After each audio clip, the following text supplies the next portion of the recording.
Salut à tous, Jake Paul contre Ben Askren. Non, c'est pas ça. Title fight entre Robert Whittaker et Kelvin Gastelum. On commence tout de suite.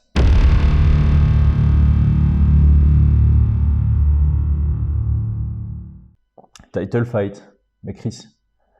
Oui, c'était un title fight en 2019. Ça a été annulé parce que Whittaker s'est blessé. Heureusement, je vais pas dire heureusement parce que malheureusement pour Whittaker, mais heureusement grâce à ça, on a eu Kelvin Gastelum contre Israel Adesanya qui était un combat de ouf. Mais Robert Whittaker contre Kelvin Gastelum était clairement un combat qu'on voulait tous voir et on peut le voir enfin maintenant. C'est pas pour un titre, c'est pas pour la ceinture, mais ça reste en 5 rounds, donc on a le combat qu'on voulait avoir en 2019 et en plus, c'est très intéressant. On a un Kelvin Gastelum qui, malheureusement, suite à sa défaite contre Israel Adesanya, a eu une mauvaise période, mais il sort d'une belle victoire contre Jan Heinisch. Et à l'inverse, on a Robert Whittaker qui, suite à sa défaite contre Israel Adesanya, s'est complètement réinventé et est sur une belle série de 2 victoires. Vraiment un combat qui tombe en fait à pic. Donc, pour résumer ça, ce sera un combat sur trampoline. Non, c'est pas pour faire une blague, mais on a 2 combattants qui sont légers sur leurs appuis, qui bougent beaucoup devant, derrière. J'ai vraiment envie de... Alors, je m'y connais pas très bien en escrime, mais bizarrement, pas bizarrement en fait, la dynamique de ce combat va me faire penser à un combat d'escrime version MMA. Ce que j'entends par là, c'est qu'en escrime, ça travaille que en ligne. Alors ici, évidemment, les deux, surtout Robert Whittaker, travaillent de temps en temps sur des sorties d'angles. Il rentre en ligne, il sort sur des angles. Donc évidemment, on aura une dynamique beaucoup plus sur des angles. Mais ce que j'entends par là, c'est qu'en escrime, tout ce qui compte, c'est la gestion de distance. On est sur une ligne, on avance, chacun a la même arme, son épée, ou je sais, ça dépend, fleuret, sabre, selon les compétitions. J'imagine, comme j'ai mes connaissances en escrime ne sont pas extraordinaires, mais j'aime bien faire la comparaison pour illustrer ce que je veux dire. Donc chacun a la même arme et les cibles sont identiques d'une part et de l'autre. Tout ce qui compte, c'est vraiment la distance et l'attaque. Et comment est-ce qu'ils gèrent la distance en escrime? C'est beaucoup basé sur des feintes de déplacement. Et donc, j'aime bien mettre cette notion ici, parce qu'on a vraiment 2 athlètes ici qui jouent beaucoup là-dessus, qui jouent beaucoup sur feinter la distance, parce qu'ils vont beaucoup rebondir avant, arrière, et c'est difficile pour leur adversaire de estimer la distance, parce qu'ils sont en permanence à une distance différente. C'est assez rare qu'ils se posent, et quand ils se posent, ils présentent certains nouveaux dangers. En escrime, on a vraiment ça, on fait aussi des avant-arrière, des avant-stop, feinte d'avancer, attendre un peu, avancer quand même après. Et c'est très précis dans leurs attaques. J'aime beaucoup. Alors comme je dis, je regarde pas des combats d'escrime tous les jours, mais quand ça passait à la télé, en tout cas, j'adorais vraiment regarder parce qu'il y a vraiment ce côté réflexion, anticipation, feinte qui rentre complètement en jeu. Et ici, on a la même chose avec Robert Whittaker contre Kelvin Gastelum. Alors 2 choses qui vont pas spécialement différer en fait. Je vais quasi directement exclure la lutte de mon analyse parce que je suis quasi certain que ce combat va rester debout. Pas spécialement parce qu'ils ont une mauvaise lutte offensive, ils ont tous les deux des capacités en lutte offensive, mais ils ont tous les deux une très bonne lutte défensive, vraiment très bonne. Et en plus de ça, l'un comme l'autre aborde généralement le combat avec un mindset de pied-point. Gastelum contre Jan Heinisch vient de battre son record de nombre de takedowns. Il a beaucoup lutté, mais j'ai l'impression qu'il a beaucoup lutté parce que c'est Jan qui a initié ça après 12 secondes de combat, je pense. Et ça a permis à Gastelum de remarquer qu'il avait vraiment une grosse différence de niveau avec son adversaire en lutte. Et donc, il a gardé ça, il a gardé ça en mindset lutte. Mais généralement, il arrive avec un mindset plus axé sur le pied-point. Et je pense que dans ce combat-là, la lutte sera peut-être dans le back pocket, mais j'ai pas l'impression que donc j'ai l'impression qu'ils vont vraiment aborder ça en pied-point et que si un des deux est sonné, il va essayer de lutter, mais il va pas réussir à ses fins, il va pas réussir à amener l'autre au sol parce qu'ils sont vraiment excellents défensivement. Dernier point avant que je commence. Le cardio, je pense qu'ils ont tous les deux un très bon cardio. Ça va peut-être légèrement à l'avantage de Whittaker, mais ils ont surtout tous les deux un excellent mental. Ils ont une capacité d'encaisser et de rester dans le combat qui est hors norme.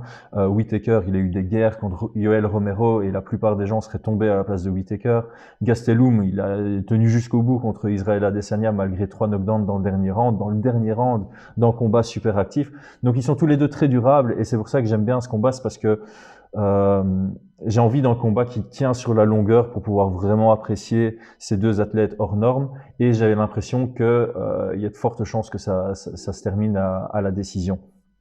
Pas parce qu'ils n'ont pas de capacité de finaliser un adversaire, mais vraiment parce qu'ils sont tous les deux très très durables. Ok, maintenant que ceci est établi, on va attaquer les stats. Donc dans les stats, Robert Whittaker est clairement le numéro 1 contender de la division. Je pense qu'une victoire ici, ça va lui assurer son rematch contre Israel Adesanya. Kelvin Gastelum, il est placé numéro 8. Évidemment, il a une petite série de défaites qui l'a bien fait tomber dans le classement. Là, il est de retour et c'est son opportunité de remonter là où il était à la base.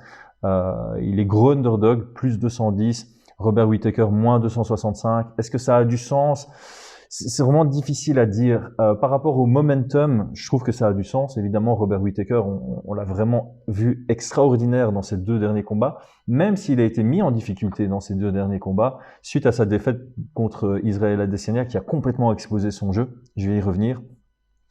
Kelvin Gastelum, quant à lui, il revient juste d'une victoire qu'il était entre guillemets supposé gagner, et donc là il est vraiment dans une position très intéressante dans sa carrière parce que c'est un gros combat pour lui qu'il accepte plus ou moins en last minute, et donc ça peut être un gros tournant pour revenir fort dans sa carrière puisque on le sait tous, c'est un petit middleweight et je vais y revenir après.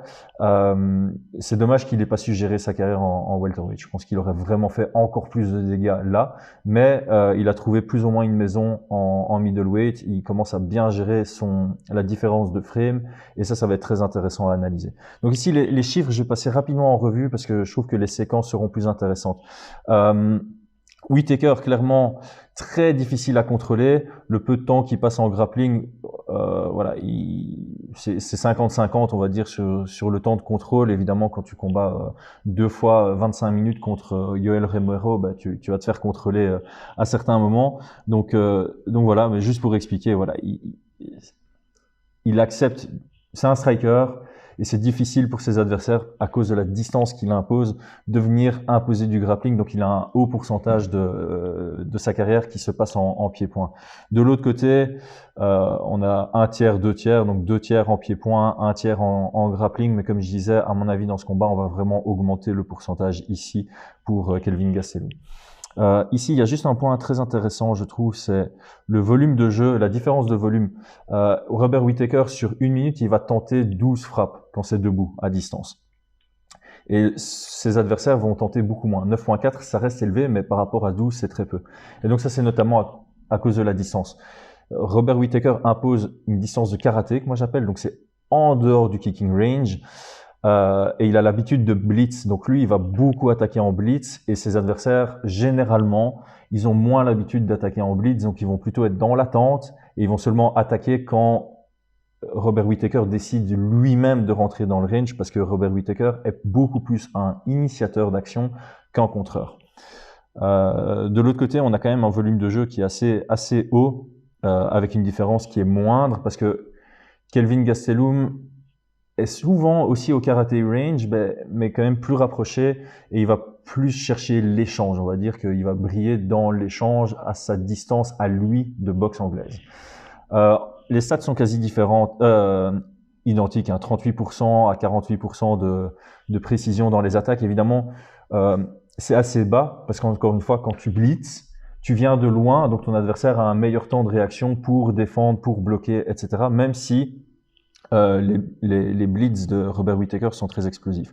En termes de défense, le principe est le même, hein, étant donné qu'ils imposent une distance assez lointaine généralement, ou qu'ils font des in and out, l'adversaire rate beaucoup, donc ils ont tous les deux au-dessus de 60% de succès en défense. Et là, comme je disais, je vais pas spécialement passer en revue tout ce qui est lutte, parce que pour moi, ça n'aura pas spécialement d'impact dans ce combat. Je peux me tromper, évidemment, je peux me tromper. Juste l'impression que le mindset de l'un comme de l'autre sera de prime abord d'aborder ça en pied-point. Et j'ai juste noté le knockdown rate qui est égal d'un côté et de l'autre. Donc sur 100 frappes qui touchent, il y en a 1.45 qui va provoquer un knockdown d'un côté comme de l'autre. Donc ça, c'était juste une stat intéressante parce que c'est exactement la même d'un côté comme de l'autre. Alors, j'ai dit que j'allais pas parler de lutte. J'aime toujours, quand j'analyse des séquences, montrer des chouettes passages. Moi, il y a un passage ici avec Kelvin Gastelum je croyais que c'était un Cranberry roll à la base, mais en fait, ça s'appelle un Fatman roll. Je vais pas l'expliquer en détail ici, mais pour ceux qui sont vraiment intéressés, on tape que Fatman roll sur YouTube et vous aurez certainement des tutoriaux. Je trouve ça juste intéressant qu'il l'ait utilisé déjà 2 fois dans sa carrière, alors que c'est une technique qui est relativement rare quand son adversaire a le dos. Donc c'est quelqu'un qui est difficile à contrôler. Hein. Donc ici, voilà, il fait son roll, ça crée un scramble. Dans le scramble, très intelligemment, il vient chercher le underhook ici. Donc juste voilà, les automatismes sont là. Donc ici, on est vraiment dans un scramble. Il vient menacer la guillotine. Il sent qu'il l'a pas. Boum, il vient directement prendre le underhook du côté gauche ici pour avoir un contrôle optimal sur son adversaire. On se retrouve au 55 ans qui va vers la cage. Ici, même situation contre Tim Kennedy. Hop, et il va vraiment partir sur le Fatman roll avec le contrôle sur la jambe, le scramble, et ça lui permet de remonter et de nouveau son underhook du côté gauche. Hop, pour venir contrôler. Donc, juste pour montrer, il y a vraiment de très bons automatismes. Ils sont tous les deux scramble-based en défense. Donc, ce serait chouette d'avoir des échanges en lutte entre deux parce que ça va beaucoup bouger, ça va être difficile de contrôler. Il va vraiment y avoir une lutte pour le contrôle. Donc voilà, je voulais montrer cette séquence et pour pas faire de jaloux, si je montre une séquence de Kelvin Gastelum, je vais montrer une séquence de Robert Whittaker. Donc ici, on voit un Robert Whittaker gros blitz. J'avais montré ça. Hein. Quand il blitz, évidemment, il met beaucoup de poids vers l'avant. Et Israël Adesanya a vraiment profité de ça. Il s'est arrêté au bon moment quand Whittaker surengage. Donc ici, les pieds sont dégueulasses. Hein. Ça, pour défendre une amenée au sol, c'est très, très difficile. Surtout contre Romero, power double. Et puis ici, on voit une réactivité. C'est la souplesse des hanches de Whittaker qui est super impressionnante. Donc ici, il se libère, il crée de l'espace. Il anticipe qu'il tombe au sol, c'est puissant. Vous voyez les déplacements de main pour pas se retrouver sur son dos. Hop, la cage arrive. On va utiliser la cage ici pour se relever. Et puis ça, c'est très très beau. D'abord le frame. Voilà, donc ici, on a le frame. Sa main vient en croisée. Donc on vient croiser la main pour créer de l'espace. Et son autre main qui était en overhook. Donc on voit ici son bras. Là, le bras est en overhook. Il va chercher le single collar tie. On va voir la transition tout doucement. Single, voilà. Hop. Tac, single collar tie. Et ici, on est dans une position dominante pour lui et ça va lui permettre de placer un beau coup de genou au clinch avant de séparer l'action. C'est vraiment une très belle action. C'est pour ça que je l'ai sélectionné. Ok. J'ai fait la blague du trampoline au début. Donc maintenant, je vais l'illustrer. Voilà. Tu vois, très léger sur ses appuis. Il varie un tout petit peu la distance. Pareil pour Gastelum. Alors, avant de montrer cette séquence, Gastelum est généralement, voire tout le temps, plus petit que ses adversaires. Évidemment, on dit toujours qu'il a un frame de welterweight et il se retrouve en middleweight. Pour info, Whittaker est aussi un ancien welterweight. Lui est monté parce que vraiment son frame n'était pas fait pour welterweight et il est monté pour des questions de performance. Kelvin Gastelum, il est souvent critiqué pour ça. Il est monté pour des questions de flemmardise. Il veut pas faire d'efforts sur la diète. Tout ça pour dire, parce que ça c'est intéressant d'un point de vue mindset pour tous les combattants et les coachs qui écoutent ça, pas pour me jeter des fleurs, hein, c'est vraiment, mais voilà, c'est quand on est plus petit que son adversaire, la pire chose à faire, et ça va couler de sens, tout le monde sera d'accord, la pire chose à faire, c'est rester au kicking range de son adversaire, parce que le kicking range de notre adversaire qui est plus grand, ben lui va nous toucher, et nous, sans avancer, on va pas pouvoir le toucher, puisqu'on est plus petit et que nos armes les plus longues sont en dehors des armes les plus longues de notre adversaire.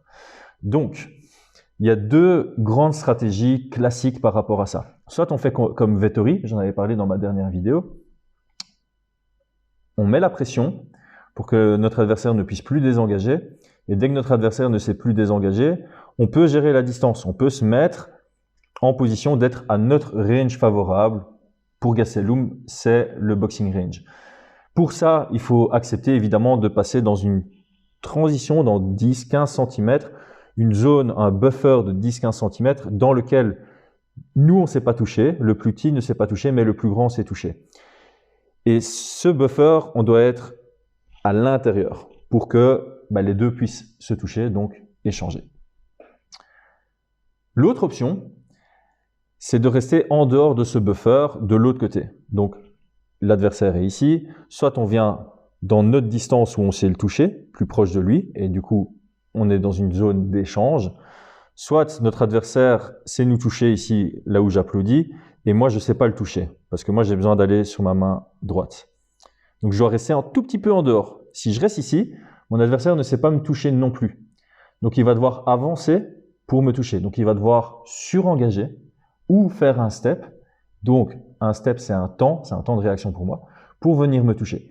S'il surengage, il s'expose à moi pour que je puisse le contrer. Donc ça, c'est deux logiques différentes. Et ici, en tout début de combat contre Israël Adesanya, on va le voir directement. Il vient pour mettre la pression. Et là, il sent directement que il était dans le range où lui ne sait pas toucher Israël Adesanya, mais Israël Adesanya peut le toucher. Ça, c'est pas bon. Ok, je mets plus la pression. Donc, qu'est-ce que je vais faire? On va un tout petit peu avancer. J'essaye d'attaquer. Non, je vois qu'Israël Adesanya peut reculer parce que j'arrive pas à le mettre contre la cage. Et ben là, je vais commencer à trampoline, in and out. Donc, il reste vraiment tout le temps en dehors du range. Vous voyez, il reste en dehors du range de kick de Israël Adesanya. Hop là. Et ça, c'est très intelligent. Vraiment très intelligent. Voilà. Maintenant que la comparaison est faite en termes de trampoline, j'ai fait ma blague, qui n'est pas vraiment une blague, hein, c'est mon analyse du jeu. Ici, assez intéressant. Vous voyez où est-ce qu'il rebondit sur un lead foot dominance, donc sur un angle dominant en termes de pied avant. Ok. Maintenant, pour illustrer l'escrime, mon analogie avec l'escrime. Alors, vous voyez, c'est... Hop. J'essaie d'illustrer ça au mieux. Donc ici, quand je disais on joue avec la distance, on essaie de faire en sorte que l'adversaire ne puisse pas calculer, anticiper les déplacements vers l'avant. Donc ici, Gastelum, qu'est-ce qu'il fait? Un grand pas vers l'avant. Ensuite, qu'est-ce qu'il va faire? 2 mini-pas. Vous voyez ça? C'est superbe. Hein? Regardez le pied avant. Petit step vers l'avant, double step vers l'avant. Il n'y a rien qui se passe et il reste sur ses appuis. Ça, c'est quelque chose qui est très bien chez Gastelum, c'est qu'il est toujours en position de frapper. Ce sont ses pieds qui dirigent ses mouvements, ses changements de distance. C'est d'abord les pieds et puis son corps suit avec, évidemment, puisque son corps est situé au-dessus de ses pieds. Whittaker a une approche différente, il va plutôt lead avec sa tête, c'est sa jambe avant qui va faire des super grands leaps vers l'avant et il va aussi avancer en même temps avec sa tête, alors que Gastelum reste vraiment droit en 50-50 réparti entre ses deux pieds. Voilà, là je voulais juste illustrer les petits déplacements et les changements de déplacement. De temps en temps, il va faire un gros déplacement vers l'avant, de temps en temps 2 petits, et il va tout le temps rester en position de frapper parce que quand il fait un grand déplacement, si son adversaire réagit, il veut être en position de pouvoir frapper. S'il fait un petit déplacement et que son adversaire pense qu'il y a un grand qui vient, il va peut-être faire un gros mouvement pour contrer, complètement s'exposer, et là c'est dans l'intérêt de Kelvin Gastelum de rester vraiment sur ses appuis pour pouvoir attaquer à ce moment-là. Il va de temps en temps utiliser des feintes pour ça. Donc ici, c'est les changements de cadence. Il a une très bonne vitesse de frappe. Dans ses points, il a une vraie vitesse comme un boxeur anglais. Et de temps en temps, il va jouer avec ça. Donc ici, il envoie vraiment des frappes très lentes, ce qui va permettre de casser la lecture de son adversaire. Les très très bons strikers, ils vont varier la vitesse avec laquelle ils envoient leurs frappes. Si j'envoie tout le temps à full vitesse pour moi, mon adversaire au début, il va peut-être avoir du mal en disant « ouais, il est rapide, il me touche bien », mais il va s'habituer au fil du combat et à un moment, chaque fois que je bouge, il sait à quel moment la frappe va arriver. Si maintenant on change de timing, l'adversaire va plus trop savoir comment estimer, évaluer ses réactions défensives, ses réactions en contre. Et donc ça, Gastelum est vraiment très très très fort. Je sais que je suis un peu bordélique là dans cette vidéo. Gastelum a un très bon 1-2, un très bon jab, un très bon direct, un très bon 1-2, un bon crochet avant. Quelques kicks. Sa force vient de justement cette grande variété de timing, de distance, de mini travaux d'angle. Whittaker, sa différence avec Gastelum, c'est que lui, il a un arsenal d'attaques beaucoup plus variées, beaucoup plus larges, des high kicks, des middle kicks, des genoux, il dédouble les côtés, il attaque des deux côtés. Les jabs directs sont très bons aussi chez lui, les overhands sont bons, les crochets avant sont excellents. Il change un peu plus d'angle après ses attaques. Donc voilà, il y a une plus grosse variété chez Whittaker.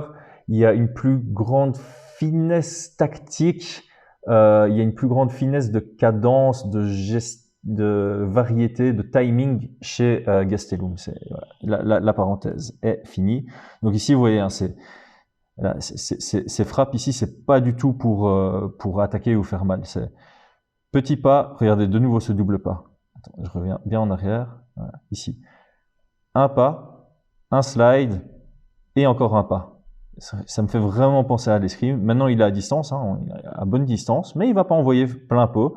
Juste un petit jab, un petit direct, sans surengager. Ça permet de bien jauger les réactions de son adversaire sans se mettre à découvert. Bon, accélérons un peu.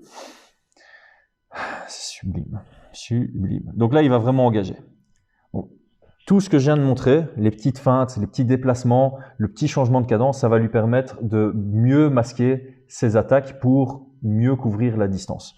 Alors ici, il y a plusieurs points qui sont très beaux. J'en parle souvent, surtout quand je parle de McGregor. En garde ouverte, contrôle de la main avant.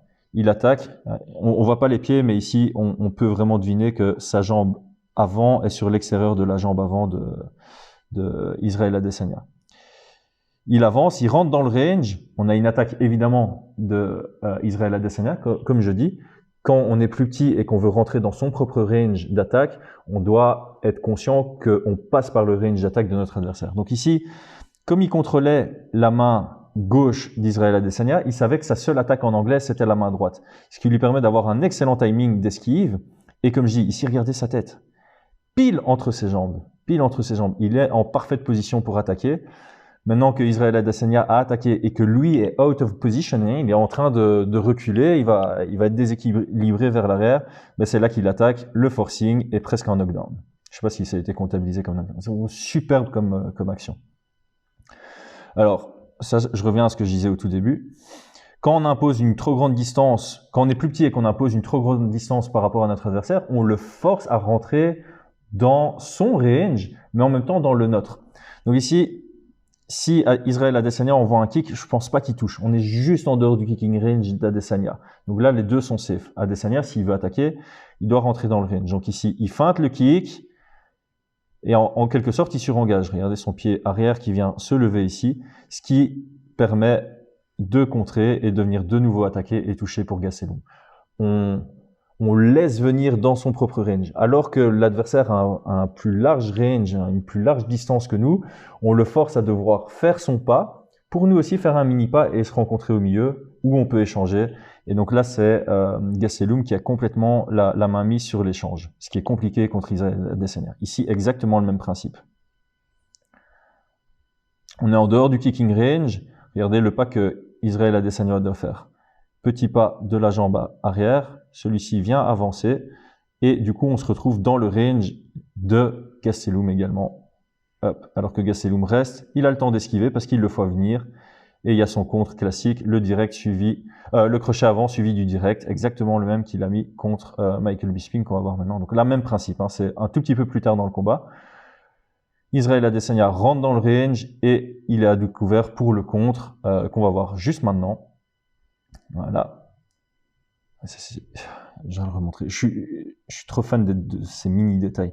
Regardez les mini pas. Donc faites bien attention aux mini pas de Gastelum. Juste soyons attentifs au pied de Gastelum. Comment il avance. C'est vraiment des tout petits pas. Step by step. Il est toujours en position pour frapper. Et il est toujours aussi en position pour esquiver. Donc ici, il envoie son direct. Belle esquive de Bisping qui veut contrer. La précision, hein, on dirait McGregor. Hop. Précision d'esquive, et étant donné que ses pieds sont bien placés, lui peut contrer, alors que Michael Bisping est légèrement surengagé, et il se fait contrer. On va voir ça d'en haut. Ici, c'est très intéressant. La vue d'en haut. Ici, les pieds sont légèrement en ligne, c'est pas idéal pour envoyer une frappe. Donc, l'esquive, regarde, ici on voit vraiment une ligne parfaite. Hein. Ça, c'est pas recommandé, évidemment. L'esquive, et puis sur le crochet, regardez comment il déplace ses pieds. Un tout petit peu par là, un tout petit peu par ici, pour prendre l'angle parfait et pour prendre l'appui parfait pour envoyer une grosse frappe. Pendant le crochet, et là il a la posture parfaite, l'écart parfait entre ses jambes et l'alignement parfait, il crée la collision avec son crochet arrière. Boum, le KO. Du grand boulot. Alors juste pour montrer, ouais, donc je disais, Whittaker a une plus grande variété dans son jeu, mais ne pas oublier que Gastelum a aussi des kicks dans son arsenal qui surprennent parce qu'il les utilise moins. Donc quand ils arrivent, on s'y attend pas. Et ici, on a un bel high kick. Voilà, je vais montrer ça pour montrer qu'il y avait quand même une certaine variété dans son arsenal offensif en pied-point. J'ai fait le tour. 25 minutes. Ok, alors, escrime. Regardez le pied avant de Whittaker. Petit déplacement, petit déplacement, petit déplacement. Il est bien en position. Il est et encore de nouveau ici un grand déplacement. C'est ce qu'on appelle le lunge en escrime. Il a vraiment fait deux petits steps. Hop, maintenant que Yoel Romero est contre la cage, grand step pour l'attaque, le lunge pour toucher. Belle esquive de Romero. Regardez la réactivité défensive en lutte de Whittaker, c'est incroyable. Juste incroyable. Beau sprawl. Ok. Donc ici, on va bien illustrer. Regardez la différence. Le jab, tout son poids sur la jambe avant ici. Tout le poids est sur la jambe avant. La jambe arrière est complètement soulevée. Peu importe. Ici, on a un jab. Jacare recule. On attend un peu. On évalue. Un direct et ça magnifique. C'est ça que je veux illustrer. Désolé. Donc, le direct en ligne. Le pied arrière qui vient prendre 90 degrés. On est à distance de frappe. Et là, le petit crochet en sortie. Hop, petit sneaky hook là, en sortie, qui vient toucher. Superbe, vraiment superbe. Dans le blind spot. Parce que, évidemment, que fait Jacare? Il suit la tête. Il suit. Tiens, où est-ce qu'il est? Mon adversaire, il est là. Et alors, on a vraiment un crochet qui vient balayer. Ça fait penser à un des KO de Stephen Thompson, ça. Le petit crochet qui vient toucher. Le combat continue, des petits bounce, hein, on fuck toujours avec la distance, on s'arrête un peu, on se regarde, de nouveau un petit jab, que fait Jacare? Il recule et puis il abaisse sa garde. Ici, de nouveau, on fait semblant qu'on va blitz, vous avez vu ce petit truc? Il y a beaucoup de feintes possibles. Mince, hop, je suis pas revenu assez en arrière. Hop, juste petite feinte. Lunge avant, ça fait reculer Jacare et regardez ses mains maintenant vers le bas. Il lève sa garde, il descend sa garde après être parti en arrière. On avance un tout petit peu. De nouveau une feinte. Au changement de caméra, regardez. Petite feinte, Jacare recule. Ça permet de mettre de la pression. Hein. Ça permet de mettre de la pression. Et puis maintenant, de nouveau une feinte. Jacare lève les mains, abaisse les mains. Ok, on attaque sur le direct. Et voilà, comme on sait que la garde va s'abaisser. Donc le lunge. Et puis le jump sur le jab sauté, on va dire, qui vient toucher dans la garde. Entre la garde. Très beau boulot de Whittaker de nouveau. Et là, je veux remontrer ce crochet parce que pour moi, c'est vraiment de l'art, ce crochet. C'est un peu le même crochet que Alex Pereira a mis contre Israel Adesanya. Je l'avais analysé dans ma preview de Israel Adesanya contre Jan Blachowicz. En général, le crochet, quand on est l'un face à l'autre, il vient sur le côté. Donc, pour protéger un crochet, on va généralement dire il faut téléphoner, il faut mettre la main sur le côté du visage parce que le crochet va venir ici. Quand on change d'angle, comme l'a fait Alex Pereira contre Israel Adesanya et comme le fait Whittaker très souvent, ici, vous voyez, il vient en ligne sur son direct. Donc là, il faut défendre en ligne. Puis, il change d'angle. Il a vraiment fait un 90 degrés ici. Il change complètement d'angle. Et là, quand son crochet vient, le crochet vient un peu sous le même angle qu'un jab ou qu'un direct. Il vient dans la ligne, il vient entre la garde. Donc, si on défend sous le côté en voyant le crochet venir, il vient dans l'axe, ça vient toucher. Et c'est comme ça qu'il a mis KO Tavares. Donc ça, très bien. Ici, voilà. Front kick pour cacher l'anglaise. Il utilise son kick. Comme j'ai beaucoup de variétés dans son jeu, le petit crochet, le knockdown, et c'est surtout le deuxième, moi, qui m'intéresse ici. Voilà. Regardez où est-ce que passe le crochet. Donc, de nouveau, changement d'angle, il part vers l'extérieur, et il y a son petit crochet qui vient, et il passe, ouais, bon. Disons que si Tavares avait une garde sur le côté, le crochet passerait entre ici. Voilà, il n'y a pas de garde, mais c'est juste pour montrer l'angle que ça prend ce crochet. C'est vraiment très, très intéressant. Très important dans le jeu de Whittaker, sa lecture de pattern. Il a une très bonne lecture de pattern. Étant donné que c'est lui qui initie beaucoup l'action, il a besoin de trouver les ouvertures. Il va moins souvent trouver les ouvertures en contre qu'il va se créer les ouvertures. Pour se créer des ouvertures, il doit attaquer, regarder la réaction défensive de son adversaire et puis attaquer sur l'ouverture qui est laissée par la réaction défensive de son adversaire. On vient de le voir avec Jacare qui réagissait chaque fois avec un demi-pas arrière, lever la garde, descendre la garde. Qu'est-ce qu'il a fait? Il a juste été plus loin que ses attaques classiques. Il a fait un pas supplémentaire pour pouvoir combler la distance qui était créée par le petit pas arrière de Jacare pour attaquer en décalé. Donc il feinte, il sait que ça va faire up, puis up, et il veut attaquer quand la garde descend. Un autre exemple contre Cannonier ici, regardez, sur le jab. Donc il envoie son jab à distance, la réaction de Cannonier c'est le check hook. Donc quand il envoie son check hook, la tête de Cannonier va vers son côté ouvert. En garde ouverte, très très bien pour, je vous laisse réfléchir, pour les high kicks. On est juste quelques secondes plus tard dans le combat. Donc ici, il reste 25 secondes dans le premier round, 6 secondes plus tard. 6 secondes plus tard, même jab, même réaction défensive de Cannonier. Sa tête va vers l'intérieur et ça crée une collision pour, le high kick. Belle garde de Cannonier, mais juste pour montrer la lecture du jeu est vraiment au point chez Whittaker. Ici, pareil, pour le high kick, il a des très bons high kicks. Jacare se dirige vers où? Vers le côté ouvert, vers le côté droit de Whittaker. Whittaker, qu'est-ce qu'il fait? Son direct, j'utilise beaucoup, hein, j'en parle beaucoup, donc je vais pas trop l'analyser. La dualité entre le direct et le high kick. Le direct provoque la réaction de Jacare d'envoyer sa tête en collision avec son high kick, et c'est le début de la fin. Le début de la fin.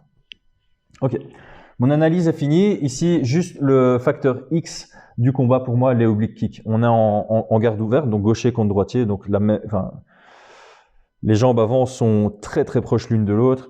Whittaker a eu beaucoup de mal contre Yoel Romero dans le premier combat avec les oblique kicks, et du coup il les a incorporés dans le deuxième combat. Ici, je vais juste en montrer un contre Darren Till, c'est parce que c'est mon facteur X. Les kicks auront beaucoup d'importance dans ce combat. Gastelum, je viens d'y penser maintenant, il a fait un super beau middle kick contre Jan Heinisch dans son dernier combat. Et Whittaker, on sait qu'il a des très très bons kicks avec sa jambe arrière. Donc ici, les kicks avec la jambe arrière, les roundhouse kicks seront très très importants en garde ouverte avec la jambe arrière, et les oblique kicks avec la jambe avant peuvent vraiment toucher. On a vu Whittaker contre Cannonier qui encaissait beaucoup de kicks sur sa jambe avant, forcément, il a beaucoup de poids sur sa jambe avant, et contre quelqu'un qui se déplace beaucoup, sur 5 rounds, c'est toujours intéressant de venir casser la jambe avant pour limiter les déplacements, les rendre moins efficaces, les rendre moins précis, les rendre moins explosifs.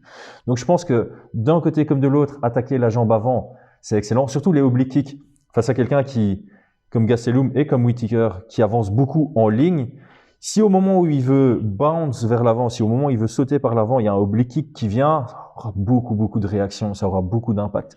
Donc les oblique kicks, les low kicks du côté fermé, les middle et les high kicks du côté ouvert. C'est le facteur X dans ce combat qui sera pour moi fort dessiné en pied-point et en anglais surtout. Écoutez, voilà. En termes de game plan, il n'y a pas vraiment de game plan. Je pense que Israël Adesanya a clairement, justement, Israël Adesanya a combattu comme s'il était plus petit que Whittaker. C'est-à-dire qu'il se mettait à une distance où Whittaker devait avancer pour entrer dans le range, et Adesanya s'arrêtait à ce moment-là et il cherchait à contrer au moment où, étant donné que Whittaker mettait beaucoup d'impulsion vers l'avant, il y a tout son poids qui venait vers l'avant, il était surengagé, il était exposé au contre. C'est super bien joué stratégiquement de la part de Israël Adesanya. Ici, on est dans un combat où stratégiquement, ça va plus être celui qui trouve son rythme mieux que l'autre. Ça va être celui qui va mieux toucher, celui qui va créer le plus de pièges, celui qui va réussir à mieux gérer les feintes de timing, faire croire qu'il est sur un timing et puis changer à un moment soudain. Donc, il n'y a pas de game plan comme on l'explique tout le temps. J'ai l'impression que ce sera vraiment joué sur des petits détails qui sont pas spécialement visibles et que seuls eux vont se rendre compte dans la cage. vraiment jouer sur les feintes, les réactions défensives, la lecture de pattern. Ça va être, le premier round va être beaucoup de la lecture, je pense, et puis les deux vont s'adapter par rapport à ce qu'ils ont lu. Et c'est pour ça que j'adore ce combat, vraiment, vraiment incroyable. Je vais m'arrêter là.